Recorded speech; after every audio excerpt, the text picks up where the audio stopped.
El origen de la leyenda de la Atlántida comienza cuando el famoso legislador Solón visitó Sais, en Egipto, y unos sacerdotes le hablaron de una muy antigua historia que concernía a su nación. A su vuelta a Atenas, mucha gente se hizo eco de la leyenda, uno de ellos el abuelo de Critias, y este se lo contó a su nieto. Por el año 360 a.C., Critias, el futuro tirano, un general de Siracusa llamado Hermócrates, y 3 filósofos, Timeo, Sócrates y Platón, se reunieron para hablar y filosofar. Realmente esta reunión solo ocurrió en la cabeza de Platón, pues sus colegas llevaban muertos 40 años. El caso es que durante la conversación, quizás ficcionada o quizás recordada, salió el tema de la Atlántida. Esto está recogido en 2 diálogos muy conocidos de Platón, el Timeo y el Critias. Me estoy poniendo duro y tenso, ¿eh? Según estos textos y según Critias y el relato de su abuelo, la Atlántida había sido una gran potencia militar que tuvo su auge 9000 años atrás. Tenían muchos recursos naturales, como animales de todo tipo, sobre todo elefantes y toros, madera ilimitada y el famoso orichalcum, cobre de montaña, una supuesta aleación natural entre el cobre y el oro que al parecer brillaba mucho. Su ubicación es inexacta, pero durante el diálogo la ubican más allá de las columnas de Hércules, es decir, el estrecho de Gibraltar, y al parecer era más grande que Libia y Asia juntas. También es cierto que para ellos Asia llegaba hasta la India porque no conocían más, incluso puede que con Asia se refiriesen solo a Anatolia, pero aún así parece que el continente perdido era gigantesco.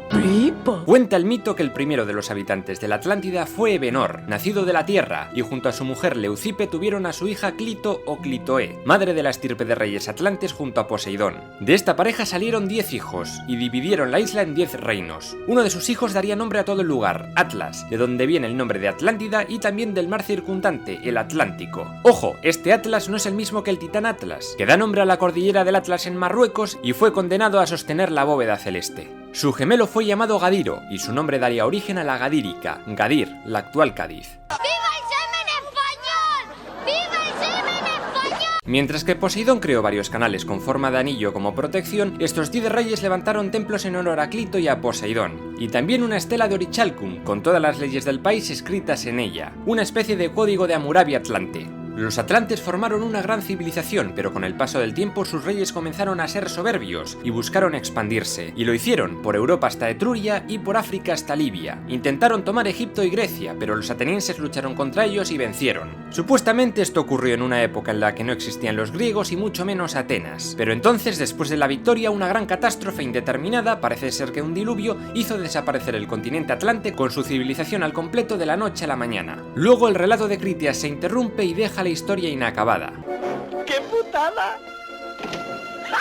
Parece ser que Platón tenía planeado un tercer diálogo llamado Hermócrates, a quien le correspondía tomar la palabra tras Critias, pero Platón no llegó a escribirlo.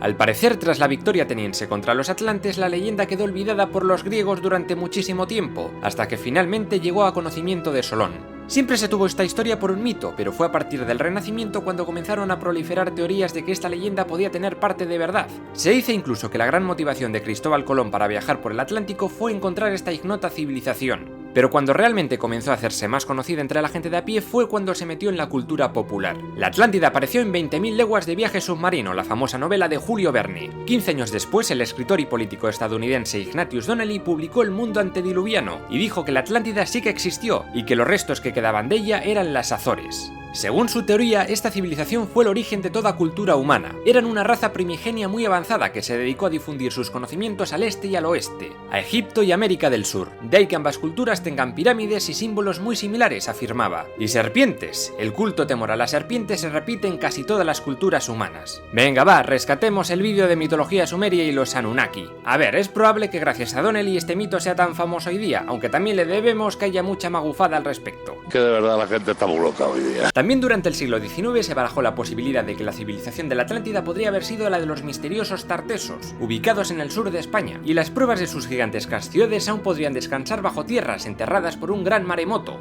Desde el año 2005 hay investigadores del CSIC trabajando en el Parque Natural de Doñana, con georradares, fotografías por satélite, y parece que algo han encontrado, estructuras enterradas que podrían ser artificiales. Por si no fuera poco, algunos relacionan este dibujo de un guerrero junto a círculos concéntricos encontrado en el yacimiento de Cancho Ruano en Badajoz con una prueba de la existencia de la ciudad perdida. Y es que esta zona estaba petada de oro, plata y sobre todo cobre. Sería el Orichalcum, y además existen referencias bíblicas a una ciudad con la que comerciaban mucho con metales, la llamada Tarsis. Las fuentes hebreas cronistas dejaron de mencionarla alrededor de la fecha en la que supuestamente colapsó la cultura tartésica, y es que alrededor del año 500 a.C., tras la muerte del mítico rey Argantonio, toda referencia a esta cultura se corta misteriosamente. Es probable que Cartago se adueñara de muchas de sus ciudades, o quizás hubo un maremoto. Pone la carne de gallina. Como ya dije en otro episodio, en el año 1900 Arthur Evans descubrió el palacio de Cnosos y se comenzó a hablar de civilización minoica o cretense. Años después comenzaron a aparecer teorías de que este reino prehelénico pudo haber sido el origen del mito atlántico, ya que era una isla, había lujosos palacios y su cultura estaba bastante avanzada. Y además había muchos toros, aunque no elefantes.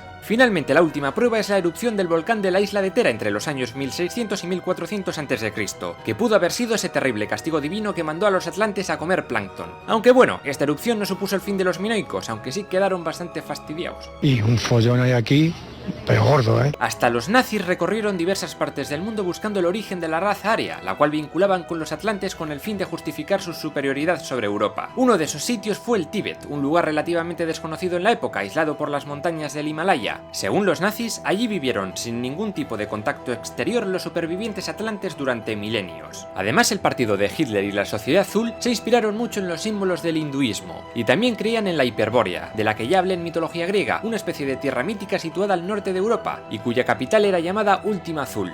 Decían que los hiperbóreos serían los habitantes primigenios del mundo, y que cuando su civilización colapsó, se escondieron bajo tierra en una ciudad subterránea conocida como Agartha, situada supuestamente bajo el Himalaya y el desierto del Gobi, y cuya capital sería la mítica Shambhala. No deja de asombrarnos la imaginación humana. En 1999, el investigador Jim Allen afirmó que la Atlántida estaría en Bolivia, en concreto en el altiplano boliviano, una planicie rectangular junto al lago Poopo y Pampas Aullagas. Y es que para acrecentar el misterio resulta que en idioma azteca la palabra atl significa agua y en inca anta o antis es cobre. ¿Mucha coincidencia?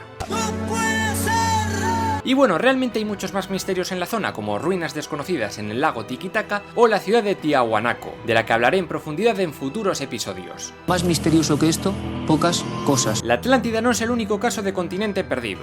A finales del siglo XIX apareció la teoría de Lemuria, un continente perdido en el Océano Índico, que trataba de dar respuesta a por qué había fósiles de lémures y otros animales muy parecidos en Madagascar y en la India. Y como no, también tenemos el continente perdido de Mu, que viene a ser la misma historia pero en el Océano Pacífico. Fue un oficial del ejército británico en la India, James Churchworth, quien propuso la existencia de este continente perdido de Mu después de supuestamente haber descifrado, junto a sacerdotes hindúes, relatos antiguos de una civilización madre que había caído en desgracia. Con esto buscaba explicar similitudes artísticas, religiosas y lingüísticas entre la civilización del Valle del Indo, Egipto, Mesopotamia, culturas precolombinas de América del Sur y la isla de Pascua. Y es que los pascuenses, los habitantes de Rapa Nui, como ellos la llaman, también tenían la historia de una isla mítica de la que provenían, Hiva se llamaba. Curiosamente, los maoríes tienen una leyenda similar, la de Hawaiki. Me va a dar un yuyu un día, ya verás. El caso es que 60 años después, todas estas teorías de continentes gigantes en océanos fueron completamente descartadas por la confirmación de la tectónica de placas. Sin embargo, hay gente que quiere ver las misteriosas estructuras submarinas de Yonaguni en Japón como una prueba de que una vez hubo allí una civilización anterior a la humanidad. Es probable que todo lo relacionado con la Atlántida sea un mito, un cuento de ficción, pero a veces muchos cuentos tienen mucho de verdad, y si no, que se lo digan a Heinrich Schliemann, un apasionado de la mitología griega que dijo que por sus cojones iba a encontrar la mítica ciudad de Troya. Muchos se rieron de él, pero siguiendo meticulosamente el relato de la Ilíada, dio con la desaparecida ciudad en 1871. Troya ya no es mitología, es realidad. ¿Será la Atlántida la siguiente? El objetivo de este canal es resumir toda la historia de la humanidad de principio a fin. Si quieres descubrir qué pasó en el pasado para que el presente esté tan jodido, te sugiero que te suscribas. Hazte fan de la página de Facebook del canal para que no te pierdas los nuevos episodios. Y si quieres apoyar al canal y acceder a episodios exclusivos, visita el Patreon de Pero eso es otra historia.